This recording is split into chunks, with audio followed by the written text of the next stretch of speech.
Hello students, आप सभी लोग का मेरे चैनल पर स्वागत है। आज मैं आपको ज्ञान दर्पण पब्लिकेशन का बिहार दरोगा का जो प्रैक्टिस पेपर बाज़ार में आया है उसका सेट 6 करवाने जा रहा हूँ। ठीक है, तो इस प्रकार से सेट 6 के अंतर्गत प्रथम प्रश्न है, भारत में हड़प्पा का बृहत स्थल है, तो इसका सही आंसर हो जाएगा ऑप्शन बी धौलावीरा। तो भारत में हड़प्पा का बृहत स्थल धौलावीरा है। ये गुजरात के कच्छ जिला के भचाऊ तालुक में स्थित धौलावीरा है। इसकी खोज 1990-91 में आर.एस. बिष्ट ने की थी। इस श्रेणी में दूसरा विशालतम नगर हरियाणा में स्थित राखी गढ़ी है। कालीबंगा जो है राजस्थान के गंगानगर जिले में स्थित स्थल की खोज सर्वप्रथम ए घोष ने 1953 में की और कालीबंगा जो है घग्गर नदी के किनारे स्थित है। यहाँ से जुते हुए खेत के साक्ष्य मिले हैं, जबकि लोथल जो है वो स्थल अहमदाबाद जिले गुजरात में भोगवा नदी के तट पर स्थित इस स्थल की खोज सर्वप्रथम डॉक्टर एस.आर. राव ने 1957 में की थी। यहाँ से प्राप्त बंदरगाह या गोदी, धान और बाजरे का साक्ष्य, घोड़े की लघु मृण मूर्ति, 3 युगल समाधि आदि प्राप्त हुई है। ठीक है, फिर आगे हम लोग देखते हैं प्रश्न संख्या 2। इसमें है वर्ण व्यवस्था से संबंधित पुरुष सूक्त मूलतः पाया जाता है। ठीक है, तो इसका सही आंसर हो जाएगा ऑप्शन सी ऋग्वेद। तो ऋग्वेद के 10वें मंडल के पुरुष सूक्त में वर्ण व्यवस्था संचालित प्रावधान है। इसी मंडल में सर्वप्रथम शूद्र शब्द मिलता है। प्रश्न संख्या 3।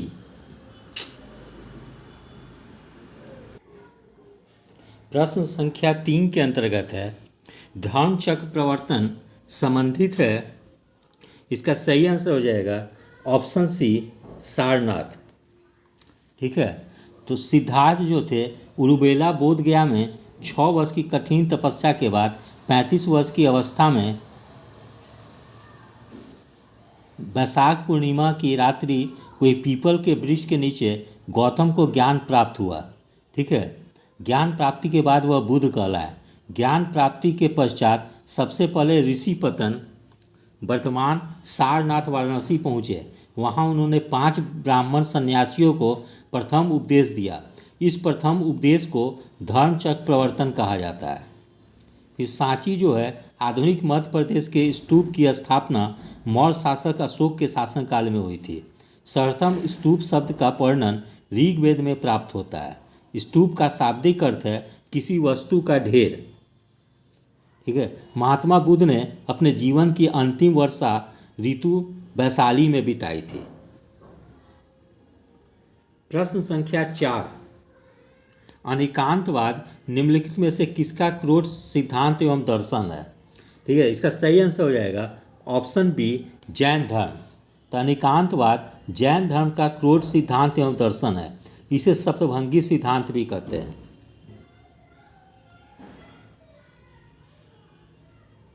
प्रश्न संख्या 5। किस स्रोत से पाटलिपुत्र के प्रशासन का वर्णन उपलब्ध है? ठीक है, इसका सही आंसर हो जाएगा ऑप्शन डी इनमें से कोई नहीं। तो मेगास्थनीज की पुस्तक इंडिका में पाटलिपुत्र के नगर प्रशासन का वर्णन है। इस पुस्तक के अनुसार पाटलिपुत्र का प्रशासन 30 सदस्यों की विभिन्न समितियों द्वारा होता था। इसकी कुल 6 समितियां होती थी। इसकी कुल 6 समितियां होती थी तथा प्रत्येक समिति में 5 सदस्य होते थे। फिर हो गया प्रश्न संख्या 6। निम्नलिखित में से कौन शासक गुलरुखी उपनाम से कविताएं लिखता था? ठीक है, तो इसका सही आंसर हो जाएगा ऑप्शन ए सिकंदर लोदी। तो सिकंदर लोदी जो थे वो गुलरुखी उपनाम से कविताएं लिखता था। उसने यमुना के किनारे आगरा शहर को बसाया। नाप का पैमाना गज सिकंदरी उसी के समय आरंभ हुआ।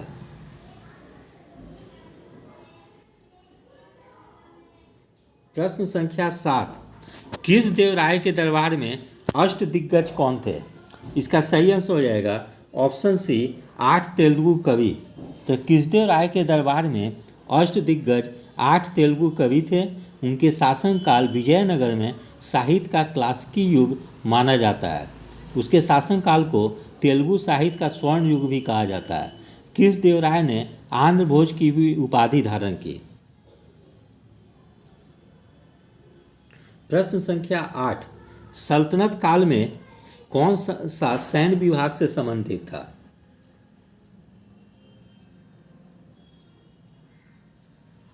इसका सही आंसर हो जाएगा ऑप्शन बी, दीवाने अर्ज। तो दीवाने अर्ज जो था सैन्य विभाग से संबंधित था। दीवाने रियासत धार्मिक मुद्दों से संबंधित, विदेशी मामलों से संबंधित था। दीवाने हिंसा सरकारी पत्र व्यवहार से संबंधित था और दीवाने वजारत वित्तीय मामलों से संबंधित था। प्रश्न संख्या 9, भारत में प्रथम मकबरा जो शुद्ध इस्लामी शैली में निर्मित हुआ था वह है? इसका सही आंसर हो जाएगा ऑप्शन डी, बलबन का मकबरा। तो भारत में प्रथम बलबन का मकबरा शुद्ध इस्लामी शैली में निर्मित हुआ था। बलबन ने रक्त और लौ की नीति अपनाई थी। बलबन ने राजत्व के सिद्धांत का प्रतिपादन किया। उसने राजा के ईश्वर का प्रतिनिधि कहा। उसने सिजदा, भूमि पर लेटकर अभिवादन करना तथा पाबोस, सुल्तान के चरण को चूमना की रीतियां आरंभ की। अपने दरबार में फारसी प्रथा, नौरोज को मानना आरंभ किया। मंगोलों से मुकाबला करने के लिए बलबन ने सैन्य विभाग दीवान अर्ज की स्थापना की। प्रश्न संख्या 10, अमीर खुसरो का जन्म कहाँ हुआ था? इसका सही आंसर हो जाएगा ऑप्शन सी, पटियाली। अमीर खुसरो का जन्म 1252 या 1253 ईस्वी में उत्तर प्रदेश के वर्तमान कासगंज जिले के पटियाली नामक स्थान पर हुआ था। उसे तूतीय हिंद या हिंदुस्तान का तोता कहा जाता था। भारत में कव्वाली नामक संगीत शैली के प्रारंभिक रूप के आरंभकर्ता अमीर खुसरो थे। संगीत यंत्रों, तबला तथा सितार का प्रचलन अमीर खुसरो ने 13वीं सदी में किया था। प्रश्न संख्या 11, स्वराज पार्टी का गठन किस वर्ष हुआ था? इसका सही आंसर हो जाएगा ऑप्शन डी, 1923। स्वराज पार्टी का गठन 1923 में किया गया था। मोतीलाल नेहरू तथा CR दास ने कांग्रेस को विधानमंडल के भीतर प्रवेश कर अंदर से लड़ाई लड़ने का विचार प्रस्तुत किया तथा वर्ष 1923 के चुनाव के माध्यम से विधानमंडल में पहुंचने की योजना बनाई, किंतु 1922 ईस्वी में कांग्रेस के गया अधिवेशन में बहुमत के साथ इस योजना को अस्वीकार कर दिया गया। अतः CR दास ने कांग्रेस की अध्यक्षता से त्यागपत्र दे दिया और जनवरी 1923 में मोतीलाल नेहरू के साथ मिलकर स्वराज पार्टी की स्थापना की। इस पार्टी का उद्देश्य चुनावों के माध्यम से काउंसिल में प्रवेश कर तथा उन्हें काम न करने देकर वर्ष 1919 के भारत शासन अधिनियम का उच्छेदन करना था। CR दास स्वराज पार्टी के अध्यक्ष तथा मोतीलाल नेहरू इसके महासचिव थे। श्रीनिवास अयंगर तथा NC केलकर स्वराज दल के अन्य प्रमुख नेता थे। वर्ष 1925 ईस्वी में बिट्टू भाई पटेल का सेंट्रल लेजिस्लेटिव असेंबली का अध्यक्ष चुना जाना स्वराजियों की महत्वपूर्ण उपलब्धि थी। प्रश्न संख्या 12, 1928 ईस्वी में साइमन कमीशन भारत में किस उद्देश्य से भारत आया था? इसका सही आंसर हो जाएगा ऑप्शन डी। तो 1928 ईस्वी में साइमन कमीशन भारत प्रशासनिक सुधार पर विचार के लिए आया था। वर्ष 1919 के मॉन्टेगू चेम्सफोर्ड एक्ट में 10 वर्ष पर इसकी समीक्षा हेतु एक संवैधानिक आयोग के गठन का प्रावधान था। नवंबर 1927 में साइमन कमीशन अथवा भारतीय सांविधिक आयोग की नियुक्ति की गई। जॉन साइमन की अध्यक्षता में गठित इस आयोग में कुल 7 सदस्य थे। चूँकि इसमें सभी सदस्य अंग्रेज थे तथा कोई भी भारतीय इसका सदस्य नहीं था, इसलिए भारतीयों ने इसे श्वेत कमीशन कहकर इसका बहिष्कार एवं विरोध किया। प्रश्न संख्या 13, पंजाब केसरी की उपाधि किसको दी गई थी? इसका सही आंसर हो जाएगा ऑप्शन बी, लाला लाजपत राय। पंजाब केसरी की उपाधि लाला लाजपत राय को दी गई। लाहौर में साइमन कमीशन विरोधी जुलूस का नेतृत्व करते समय पुलिस के लाठीचार्ज में लाला लाजपत राय गंभीर रूप से घायल हो गए और उनकी मृत्यु हो गई। लाला लाजपत राय पंजाब के प्रमुख राजनीतिक नेता थे जिन्होंने ब्रिटिश राज के विरुद्ध स्वतंत्रता आंदोलन का नेतृत्व किया था। साइमन कमीशन 27 के प्रत्युत्तर में नेहरू रिपोर्ट 1928 तैयार की गई थी, जिसमें भारत के नए डोमिनियन संविधान का खाका था। प्रश्न संख्या 14, सविनय अवज्ञा आंदोलन शुरू हुआ था। इसका सही आंसर हो जाएगा ऑप्शन ए, दांडी मार्च के बाद। तो महात्मा गांधी ने 12 मार्च 1930 को अपना प्रसिद्ध दांडी मार्च शुरू किया। उन्होंने साबरमती आश्रम अहमदाबाद से चुने हुए साथियों के साथ सत्याग्रह के लिए कूच किया। 24 दिनों की यात्रा के बाद उन्होंने 6 अप्रैल 1930 को दांडी में सांकेतिक रूप से नमक कानून भंग किया और इस प्रकार नमक कानून तोड़कर औपचारिक रूप से उन्होंने सविनय अवज्ञा आंदोलन का आरंभ किया।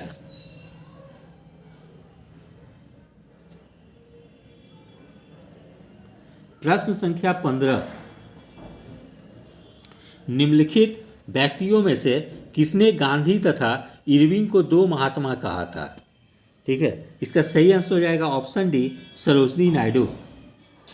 तो 5 मार्च 1931 को दोनों के मध्य एक समझौता हुआ जो गांधी इरविन समझौता के नाम से जाना जाता है। इस समझौते को सरोजनी नायडू ने गांधी और इरविन को दो महात्मा की संज्ञा दी।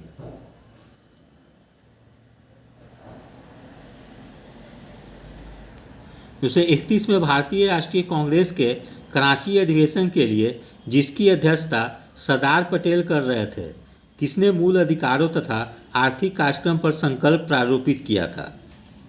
इसका सही आंसर हो जाएगा ऑप्शन सी, जवाहरलाल नेहरू।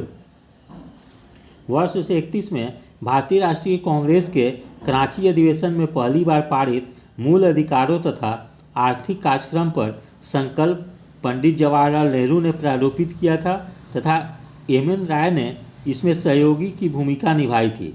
इसी अधिवेशन में कुछ लोगों ने गांधी जी का विरोध किया तो उन्होंने कहा गांधी मर सकते हैं, गांधीवाद नहीं।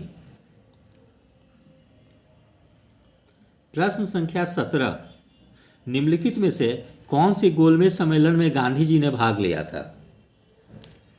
ठीक है, इसका सही आंसर हो जाएगा ऑप्शन सी, केवल द्वितीय अधिवेशन में। प्रश्न संख्या 18, अगस्त 1932 के रैमजे मैकडोनाल्ड के सांप्रदायिक पंचायत के द्वारा पहली बार एक पृथक निर्वाचक समूह बनाया गया। ये बनाया गया किसके द्वारा? ये बनाया गया, ये ऑप्शन ए, दलितों के लिए। किसके लिए बनाया गया था? दलितों के लिए।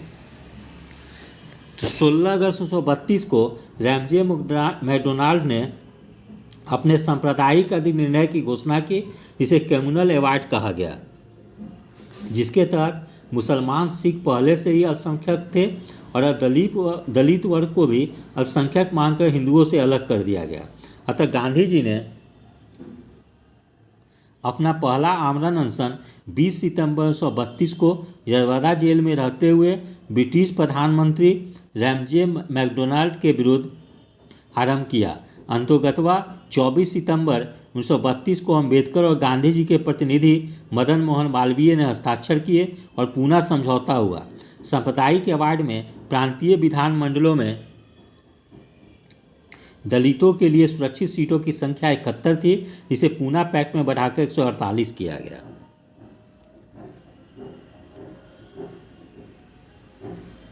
प्रश्न संख्या 19,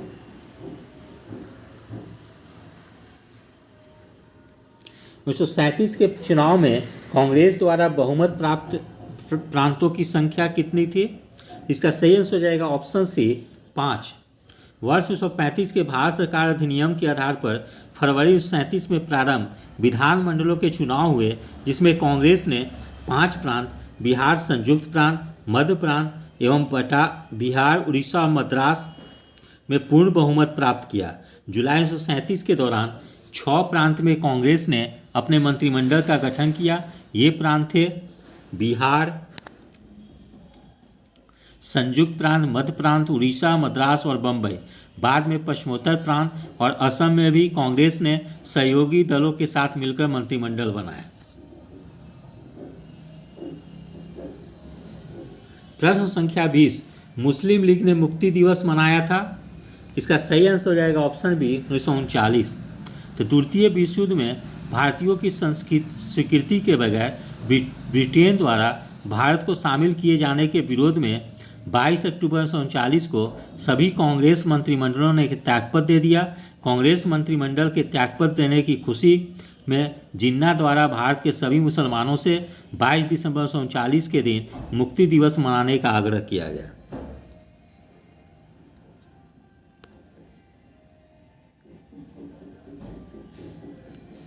प्रश्न संख्या 21,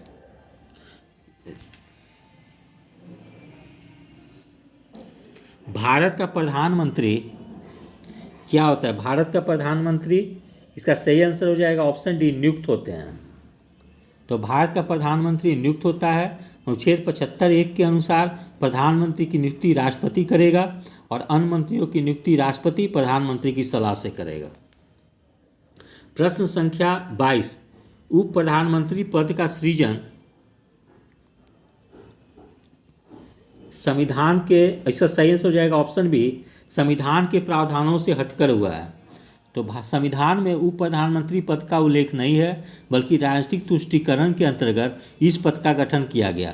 अतः यह एक गैर संवैधानिक पद है।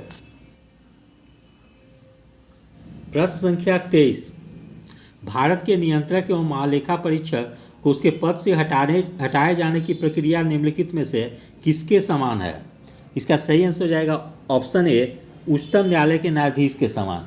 तो भारतीय संविधान के अनुच्छेद 148(1) के अनुसार भारत के नियंत्रक एवं महालेखा परीक्षक की नियुक्ति भारत के राष्ट्रपति द्वारा की जाती है। इसे राष्ट्रपति पदच्युत नहीं कर सकता है, बल्कि इसे उसी रीति से और उन्हीं आधारों पर हटाया जाएगा जिस रीति से और जिन आधारों पर उच्चतम न्यायालय के न्यायाधीश को हटाया जाता है।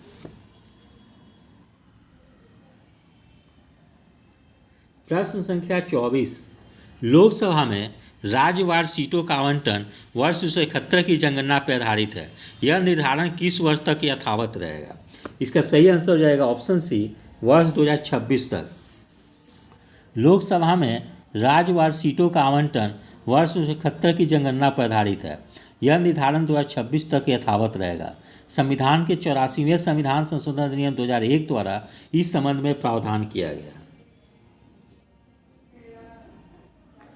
प्रश्न संख्या 25, भारतीय संविधान के किस अनुच्छेद के अंतर्गत लोकसभा में अनुसूचित जातियों तथा अनुसूचित जनजातियों के संबंध में आरक्षण का प्रावधान है? इसका सही आंसर हो जाएगा ऑप्शन ए, अनुच्छेद 330। तो अनुच्छेद 330 में लोकसभा में अनुसूचित जातियों और अनुसूचित जनजातियों के लिए आरक्षण का स्थानों का आरक्षण है। अनुच्छेद 331 में लोकसभा में एंग्लो इंडियन समुदाय का प्रतिनिधित्व है। अनुच्छेद 332 में राज्य की विधानसभा में अनुसूचित जाति तथा अनुसूचित जनजाति के लिए स्थानों का आरक्षण है। अनुच्छेद 333 राज्य की विधानसभा में एंग्लो इंडियन समुदाय का प्रतिनिधित्व है। प्रश्न संख्या 26, निम्नलिखित राज्यों संघ शासित क्षेत्र के समूह में से किसकी लोकसभा में केवल एक सीट है? इसका सही आंसर हो जाएगा ऑप्शन डी, सिक्किम। इसके अलावा अन्य भी जो हैं राज्य हैं या केंद्र शासित प्रदेश हैं, वहाँ पे एक सीट है। तो जैसे सिक्किम, चंडीगढ़, मिजोरम, नागालैंड तथा पुडुचेरी में लोकसभा की मात्रा एक सीट है, मात्र एक सीट है। जबकि त्रिपुरा, गोवा, मेघालय, मणिपुर, दादरा और नगर हवेली तथा दमन और अरुणाचल प्रदेश में लोकसभा की 2-2 सीट है।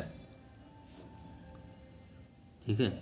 हाल में दादरा और नगर हवेली तथा दमन और दीव संघ राज्य क्षेत्र का आपस में विलय कर दिया गया है। प्रश्न संख्या 27, लोकसभा अध्यक्ष अपना त्यागपत्र संबोधित करता है। इसका सही आंसर हो जाएगा ऑप्शन बी, लोकसभा के उपाध्यक्ष को। तो संविधान के अनुच्छेद 94 ख के अनुसार लोकसभा का अध्यक्ष अपना त्यागपत्र लोकसभा उपाध्यक्ष को सौंपता है। संविधान के अनुच्छेद 94 ग के अनुसार लोकसभा अध्यक्ष को हटाने के लिए लोकसभा के सभी सदस्य बहुमत से पारित संकल्प के द्वारा अध्यक्ष को पद से हटा सकते हैं। ऐसा प्रस्ताव के लिए 14 दिन पूर्व लिखित सूचना देना आवश्यक है।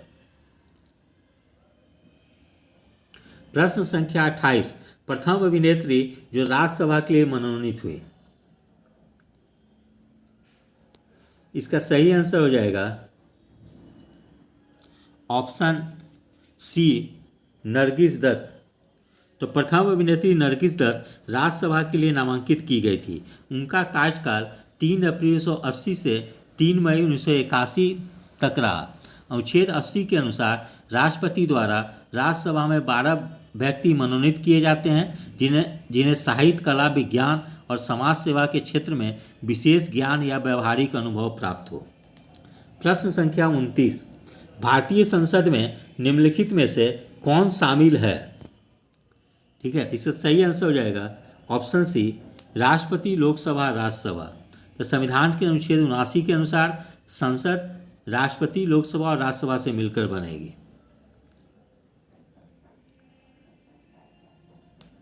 भारत के संविधान के अंतर्गत एक धन विधेयक को प्रस्तुत किया जाता है। इसका सही आंसर हो जाएगा ऑप्शन ए, लोकसभा।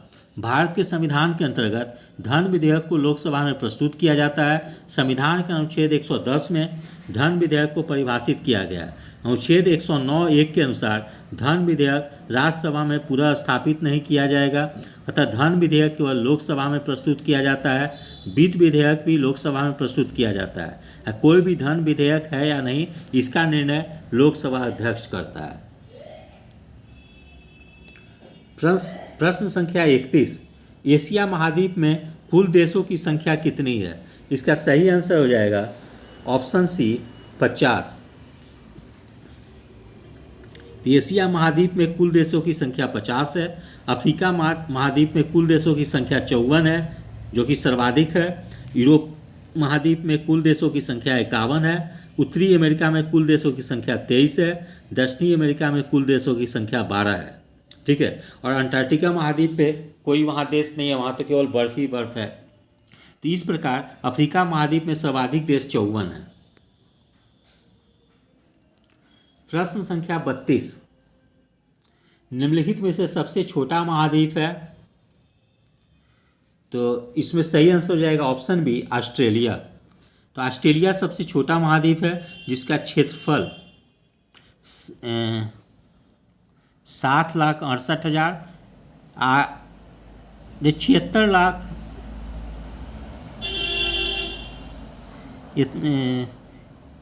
लाख 76,88,287 वर्ग किलोमीटर है। ठीक है, फिर प्रश्न संख्या 33, यूरोप की एक पर्वत श्रृंखला कौन सी है? ठीक है, इसका सही आंसर हो जाएगा ऑप्शन ए, आल्प्स। यूरोप की पर्वत श्रृंखला आल्प्स है। आल्प्स मध्य यूरोप की सबसे बड़ी पर्वतमाला है। इसका विस्तार फ्रांस, ऑस्ट्रिया, जर्मनी और स्विट्जरलैंड में है। इसका सर्वोच्च बिंदु माउंट ब्लैक है। आल्प्स पर्वत नवीन मुर्दार पर्वत का उदाहरण है।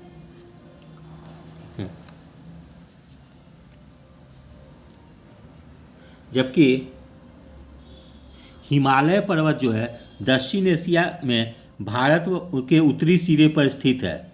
इसकी लंबाई जो है लगभग 2500 किलोमीटर है। विश्व की सर्वोच्च चोटी माउंट एवरेस्ट, सागर माथा, चोमोलुंग 8848 मीटर सही चोटियाँ हिमालय पर्वत श्रेणी में स्थित है। जबकि एंडीज दक्षिण अमेरिका की प्रमुख एवं विश्व की सबसे लंबी पर्वत श्रेणी है। एंडीज की लंबाई 7200 किलोमीटर है। एंडीज श्रृंखला का सर्वोच्च बिंदु अकांकागुआ है। जबकि रॉकी पर्वत उत्तरी अमेरिका का प्रमुख वलित पर्वत है। इसकी लंबाई 4800 किलोमीटर है। रॉकी पर्वत का सर्वोच्च बिंदु माउंट एल्बर्ट है। प्रश्न संख्या 34, कैटाब्रियन पर्वत स्थित है? इसका सही आंसर हो जाएगा ऑप्शन डी, स्पेन। तो कैटाब्रियन पर्वत स्पेन में स्थित है। मैकेंजी पर्वत कनाडा में स्थित है। किलिमंजारो पर्वत तंजानिया में स्थित है। गोलान हाइट्स मध्य पूर्व सीरिया में स्थित है। अमेरिका में सिलिकॉन वैली स्थित है। ठीक है, इसका सही आंसर हो जाएगा ऑप्शन डी। सिलिकॉन वैली जो है कैलिफोर्निया राज्य में स्थित है। यह क्षेत्र कंप्यूटर चिप के उत्पादन के लिए प्रसिद्ध है। प्रश्न संख्या 36, निम्नलिखित में से कौन सा लौ अयस्क क्षेत्र उड़ीसा राज्य में स्थित है? ठीक है, इसका सही आंसर हो जाएगा ऑप्शन बी, बादाम पहाड़। तो बादाम पहाड़ उड़ीसा राज्य में स्थित है, जबकि डल्ली राजहरा छत्तीसगढ़ राज्य में स्थित है। कुद्रेमुख कर्नाटक राज्य में स्थित है। नोवा मुंडी झारखंड राज्य में स्थित है।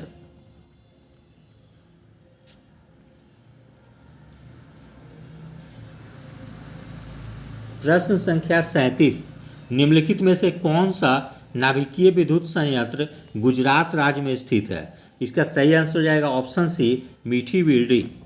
तो मीठी बिरडी परमाणु ऊर्जा संयंत्र गुजरात राज्य में स्थित है। इसे अमेरिका के सहयोग से स्थापित किया जा रहा है। जैतपुर महाराष्ट्र राज्य में स्थित है। कैगा कर्नाटक राज्य में स्थित है, जबकि कुडनकुलम तमिलनाडु राज्य में स्थित है।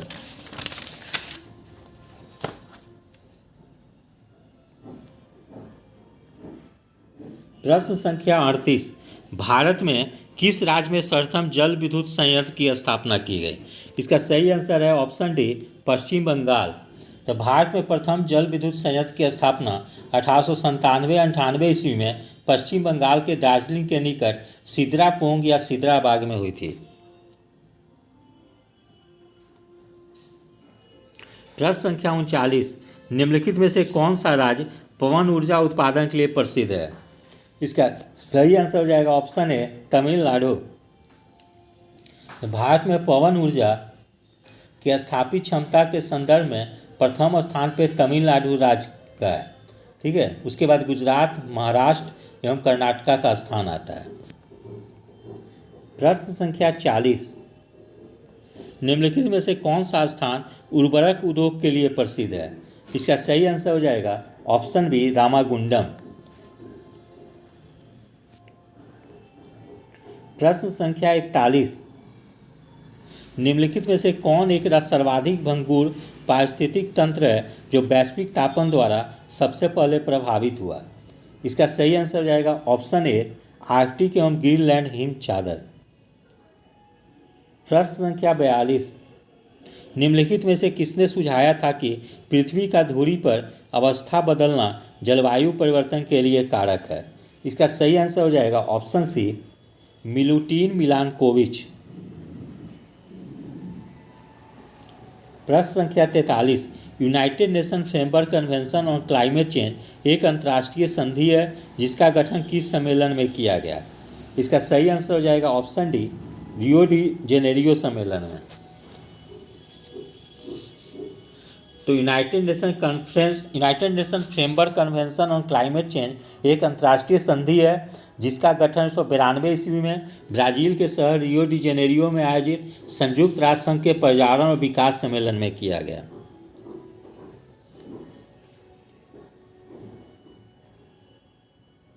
प्रश्न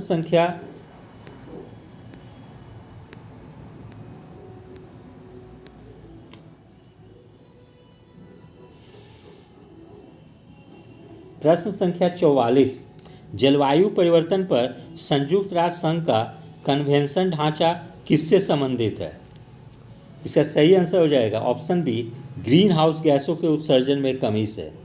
तो जलवायु परिवर्तन पर संयुक्त राष्ट्र संघ का कन्वेंशन ढांचा ग्रीन हाउस गैस के उत्सर्जन में कमी लाने से संबंधित है। प्रश्न संख्या 45, वर्ष 2020 में अर्थ आवर किस तिथि को मनाया गया? इसका सही आंसर हो जाएगा ऑप्शन ए, 28 मार्च। तो वर्ष 2020 में अर्थ आवर 28 मार्च को मनाया गया। अर्थ आवर जलवायु परिवर्तन और पृथ्वी को बचाने की आवश्यकता के बारे में जागरूकता लाने हेतु world wide fund for nature द्वारा आयोजित किए जाने वाला एक विश्वव्यापी आंदोलन है।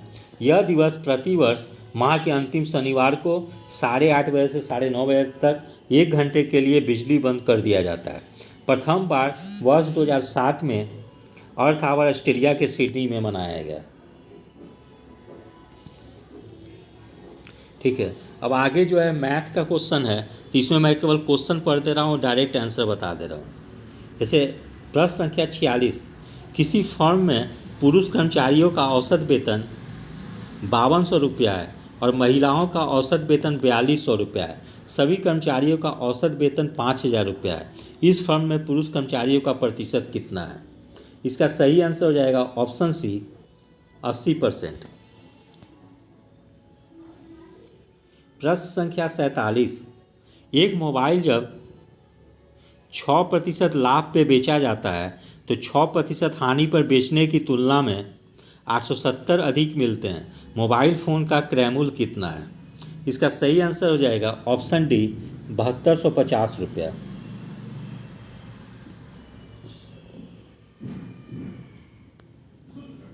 प्रश्न संख्या 48, दो समान वस्तुओं को 200 रुपया प्रत्येक की दर से बेचा जाता है। इसमें एक पर 10% का लाभ होता है किंतु दूसरे पर 10% की हानि होती है। शुद्ध प्रतिशत हानि या लाभ ज्ञात कीजिए। तो इस प्रकार के प्रश्न में हमेशा नुकसान हानि होता है, इसलिए इसका सही आंसर हो जाएगा ऑप्शन बी, 1% हानि। प्रश्न संख्या 49, जर्मन चांदी की इस मिक्स धातु में तांबे और जस्ते का अनुपात 19:6 था, जबकि निकेल और जस्ता का अनुपात 7:4 था। मिश्र धातु में तांबा, जस्ता और निकेल का अनुपात कितना था? इसका सही आंसर हो जाएगा ऑप्शन सी, 38, 12, 21।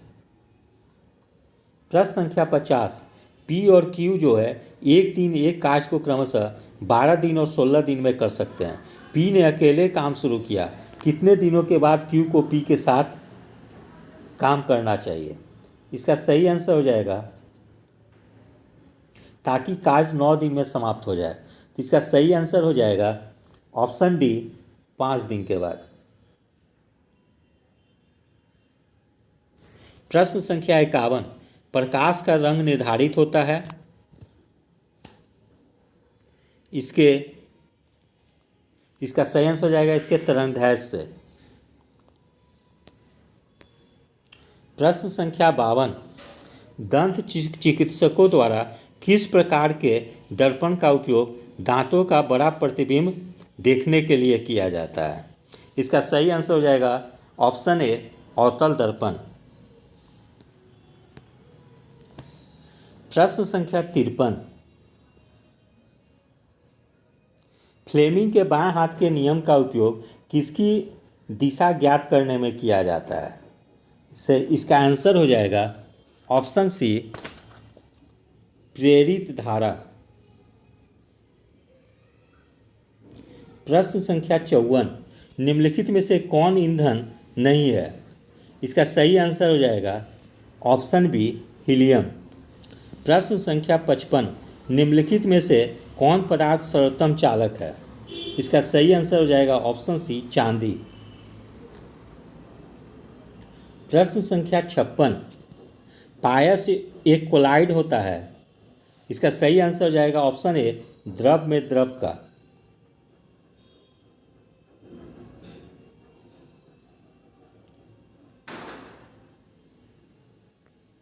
प्रश्न संख्या 57, किसी तत्व के रासायनिक गुणों का निर्धारण होता है?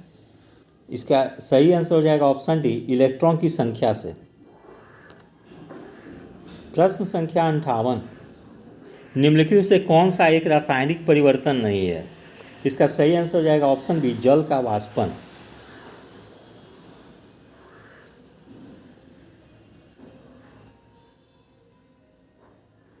प्रश्न संख्या 59, नीला थोथा का रासायनिक नाम क्या है? इसका सही आंसर हो जाएगा ऑप्शन सी, कॉपर सल्फाइड।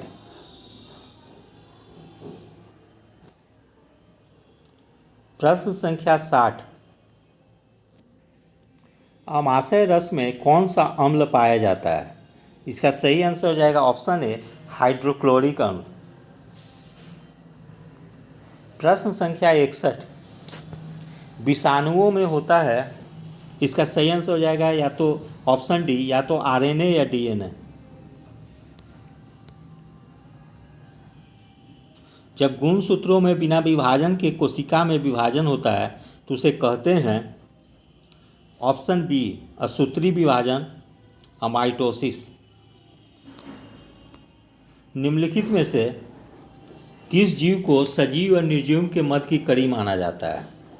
ठीक है, इसका सही आंसर हो जाएगा ऑप्शन सी विषाणु। प्रश्न संख्या 64, फ्लोएम का मुख्य कार्य क्या है? इसका सही आंसर हो जाएगा ऑप्शन डी पत्तियों द्वारा निर्मित भोजन को पौधे के विभिन्न भागों में पहुंचाना। प्रश्न संख्या 65, निषेचन के बिना अंडे में भ्रूण का बनना क्या कहलाता है? इसका सही आंसर हो जाएगा ऑप्शन बी अनिषेक जनन।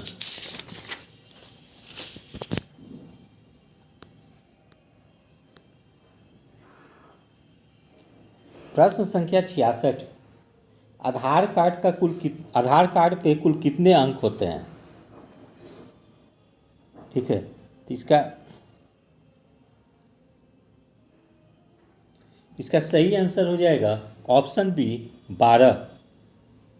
तो आधार कार्ड पे कुल 12 अंक होते हैं। आधार कार्ड भारत सरकार द्वारा भारत के नागरिकों को जारी किए जाने वाला पहचान पत्र है। इसमें 12 अंकों की विशिष्ट संख्या छपी होती है।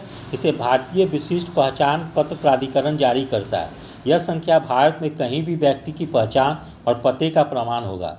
इसका आरंभ 28 जनवरी 2009 को हुआ था। ठीक है, फिर प्रश्न संख्या 67, सेंट्रल प्रोसेसिंग यूनिट में होता है। इसका सही आंसर हो जाएगा ऑप्शन सी नियंत्रण यूनिट, एरिथमेटिक तर्क यूनिट एवं प्राथमिक स्टोरेज।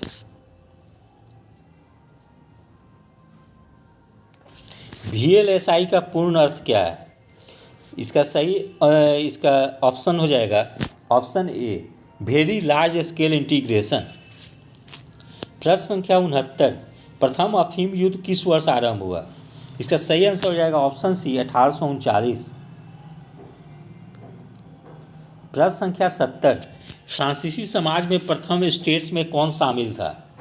इसका सही आंसर हो जाएगा ऑप्शन डी इनमें से कोई नहीं। तो फ्रांसीसी समाज 3 वर्गों या स्टेट्स में बटा था। प्रथम स्टेट्स में पादरी वर्ग, द्वितीय स्टेट्स में कुलीन वर्ग और तृतीय स्टेट्स में जनसाधारण शामिल थे।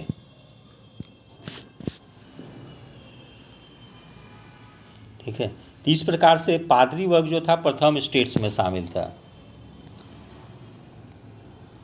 प्रश्न संख्या 71, निम्नलिखित में से कौन विदेशी भेड़ की नस्ल न्यूजीलैंड में पाई जाती है? इसका सही आंसर हो जाएगा ऑप्शन डी रोमनी मार्स। तो भेड़ में जैसे देखते हैं हम लोग कारीडेल जो न्यूजीलैंड में, मेरिनो रेम्बले स्पेन में, बोलवर्थ ऑस्ट्रेलिया में, रोमनी मार्स ब्रिटेन में, यहाँ पे न्यूजीलैंड में पाई जाती है वो इसका सही आंसर हो जाएगा ऑप्शन सी कारीडेल। ठीक है, कारीडेल पाई जाती है न्यूजीलैंड में।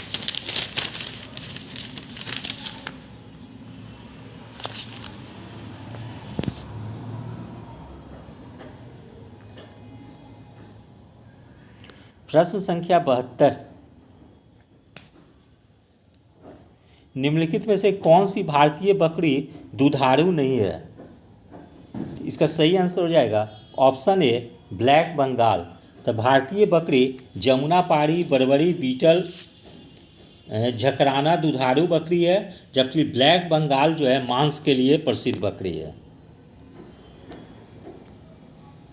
प्रश्न संख्या 73, बिहार आर्थिक सर्वेक्षण 2019-20 के अनुसार 2019 में बिहार में दर्ज वन क्षेत्र है। इसका सही आंसर हो जाएगा ऑप्शन बी 6877 वर्ग किलोमीटर।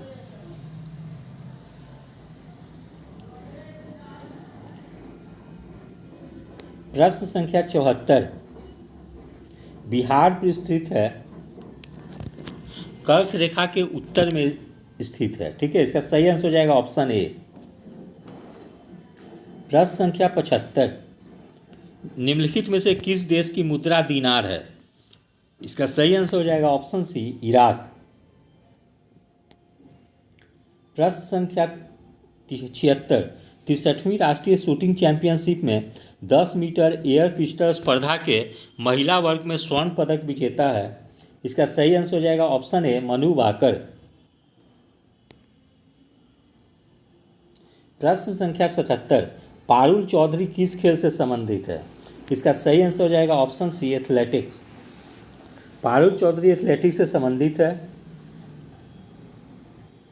प्रश्न संख्या 78, निम्न में से किस पुस्तक के लेखक चेतन भगत हैं? इसका सही आंसर हो जाएगा option C one arranged murder. तो वन अरेंज्ड मर्डर के लेखक चेतन भगत हैं। आवर ओनली होम्स के लेखक दलाई लामा हैं। ठीक है। बर्न्ड शुगर के लेखक ओनी दोषी हैं। द बैटल ऑफ बिलोंगिंग के लेखक शशि शेखर हैं। प्रश्न संख्या 79, विश्व बाल श्रम निषेध दिवस किस तिथि को मनाया जाता है? इसका सही आंसर हो जाएगा ऑप्शन डी 12 जून को। विश्व बाल श्रम निषेध दिवस 12 जून को मनाया जाता है। विश्व कंप्यूटर साक्षरता दिवस 2 दिसंबर को। विश्व हाथी दिवस 12 अगस्त को। अंतर्राष्ट्रीय बाघ दिवस 29 जुलाई को। प्रश्न संख्या 80, प्रोफेसर रोद्धम नरसिम्हा का हाल में निधन हो गया, वह किस क्षेत्र से संबंधित हैं? इसका सही आंसर हो जाएगा ऑप्शन बी अंतरिक्ष वैज्ञानिक। प्रश्न संख्या 81, हाल ही में रेलवे बोर्ड के चेयरमैन किसे नियुक्त किया गया? इसका सही आंसर हो जाएगा ऑप्शन ए सुनीत शर्मा।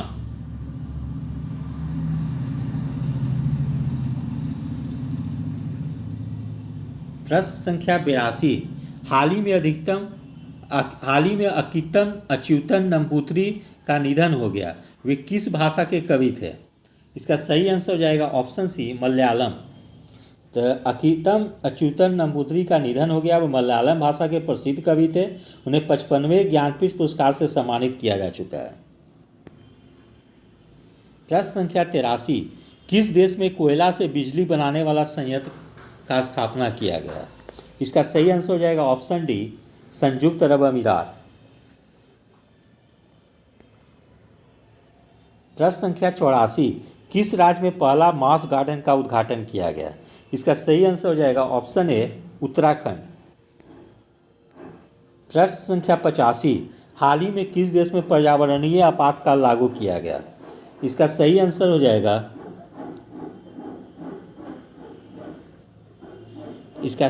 जाएगा ऑप्शन ए मॉरिशस। तो पर्यावरणीय आपातकाल मॉरिशस में लागू किया गया। प्रश्न संख्या 86, वर्ष 2019 हेतु जेसी डैनियल पुरस्कार किसे प्रदान किया गया? इसका सही आंसर हो जाएगा ऑप्शन बी नागार्जुन। सॉरी, यहाँ पे नहीं, सॉरी, नागार्जुन नहीं है। इसका सही विकल्प है ऑप्शन सी हरिहरन। तो वर्ष 2019 हेतु जेसी डैनियल पुरस्कार प्रसिद्ध फिल्मकार हरिहरन को दिया गया।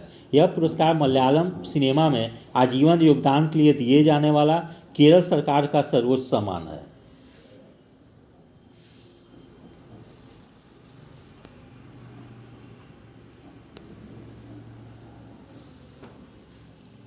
फिर है प्रश्न संख्या 87, दूसरा राष्ट्रीय जल पुरस्कार 2019 के अंतर्गत किस राज्य को प्रथम पुरस्कार मिला है?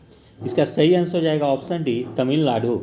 तो दूसरा राष्ट्रीय जल पुरस्कार के अंतर्गत सर्वश्रेष्ठ राज्य पुरस्कार श्रेणी का प्रथम पुरस्कार तमिलनाडु को मिला है। प्रश्न संख्या 88, किस राज्य सरकार द्वारा स्वास्थ्य साथी योजना आरंभ किया गया है? इसका सही आंसर हो जाएगा ऑप्शन ए पश्चिम बंगाल। प्रश्न संख्या 89, प्रोजेक्ट फ्यूचर रेडी के तहत American India foundation Dell technology ने भारत के किस विश्वविद्यालय के साथ समझौता किया है? इसका सही आंसर हो जाएगा ऑप्शन बी मुंबई विश्वविद्यालय।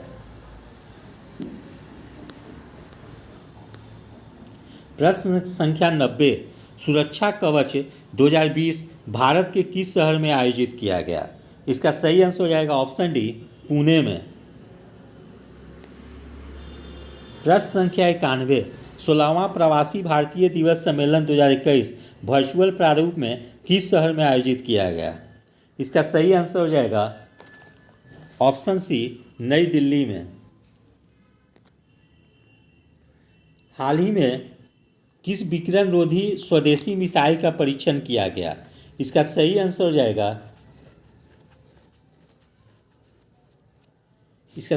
जाएगा ऑप्शन सी, रुद्रम प्रथम। ठीक है, तो डीआरडीओ द्वारा एमिट रेडिएशन मिसाइल रुद्रम 1 का परीक्षण किया गया। प्रश्न संख्या 93, जैव विविधता पर संयुक्त राष्ट्र सम्मेलन 2020 किस शहर में आयोजित हुआ? इसका सही आंसर हो जाएगा ऑप्शन डी, न्यूयॉर्क। हाल ही में निजी क्षेत्र का कौन सा बैंक का market capitalisation 8 trillion market cap को पार कर गया? इसका सही आंसर हो जाएगा ऑप्शन सी, एचडीएफसी बैंक। प्रश्न संख्या 95, राष्ट्रीय रक्षा विश्वविद्यालय किस राज्य में स्थित है? इसका सही आंसर हो जाएगा ऑप्शन ए, गुजरात में। प्रश्न संख्या 96, किस तिथि को भारतीय नौसेना दिवस मनाया जाता है? इसका सही आंसर हो जाएगा ऑप्शन सी, 4 दिसंबर। प्रश्न संख्या 97, केंद्रीय मंत्री नितिन गडकरी द्वारा बिहार के किस जिले में कोइलवर पुल का उद्घाटन किया गया? इसका सही आंसर हो जाएगा ऑप्शन बी, भोजपुर।